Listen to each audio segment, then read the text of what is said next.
is almost funny now. And right? that's the thing, man. And it's is for that a reason. 15 years ago, 15 years ago, that gap would have been significantly larger, and you would have said, look at all this space for God. And 100 years ago, that gap would have been enormous. You would have said, look at all this space for God. And in 20 years, when we figure out a little bit more about abiogenesis, you'll have less and less and less space for your God. Your God is an ever-receding pocket of ignorance.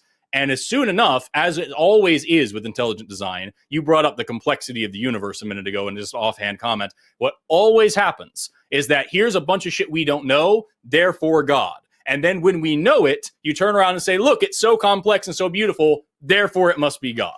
Why don't you just be honest with yourself and us and just say that you just want to believe this? You believe it because you believe it because you believe it because you believe it. It doesn't matter what evidence there is or isn't. You're just inserting this God that you like because you have to. Inserting the God that I like because there is no evidence for anything else.